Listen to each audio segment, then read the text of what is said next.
क्या कर रहे हैं आप? अरे नहीं यार, बर्फ निकाल रहा था जरा इसे। अरे बर्फ जमने से आपको चाकू नहीं मारना चाहिए। क्या करना चाहिए बताओ? अरे आइस जमता है तो हम लोग का इधर में हाँ। थर्मोस्टर लगा रहता है। अरे यार, तो मेरे को तो यहाँ पता ही से नहीं था। डिफ्रॉस्ट करता है। मेरे को पता नहीं था ये चीज। तो आज हम लोग सीखेंगे कि ये फ्रिज में आइस जमने से क्या क्या नहीं करना चाहिए। अरे भाई क्या कर रहा है? अरे गंदा हो गया ये सामने। तो गंदा होगा, पानी से साफ करना चाहिए। गंदा होने से उनको कपड़े से साफ करने से भी हो जाएगा। देखिए दोस्तों, जब हम लोग का फ्रिज गंदा हो जाता है तो क्या करता है, पानी लेके कोई कोई आदमी साफ करता है। तो ऐसे साफ नहीं करना चाहिए। भीगा हुआ कपड़े से आप लोग पोंछ के साफ कर सकते हो, क्योंकि यहाँ पे देख लीजिए हम लोग का फैन है, यहाँ पे बहुत सारा सेंसर है। तो ऐसे क्या होता है, हम लोग का फ्रिज शॉर्ट सर्किट हो सकता है।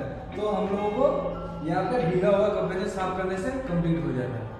तो एक चीज देखिए, हम लोग के इधर एक अंडा रखने का जगह है, ठीक है। तो कोई कोई क्या करता है, भारी भरकम सामान रख देता है, ये टूट जाता है। तो फ्रिज में क्या क्या नहीं करना चाहिए, यहाँ पे जैसे कि भारी भरकम सामान नहीं रख सकते। तो ऊपर का देख सकते हैं कि यहाँ पे भी कोई भारी भरकम सामान रख देता है, तो ऐसे कि टूट जाता है ऐसा।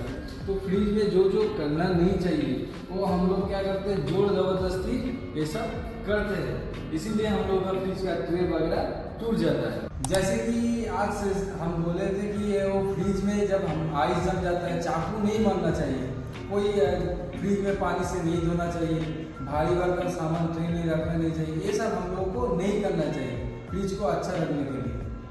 अगर आप लोगों को एसी, रेफ्रिजरेटर और वॉशिंग मशीन के बारे में रिपेयरिंग सीखना है तो आप लोगों को मल्टीटेक से जुड़िए। हम लोग का स्क्रीन में नंबर आ रहे हैं, यहाँ पे आप लोग कांटेक्ट करिए।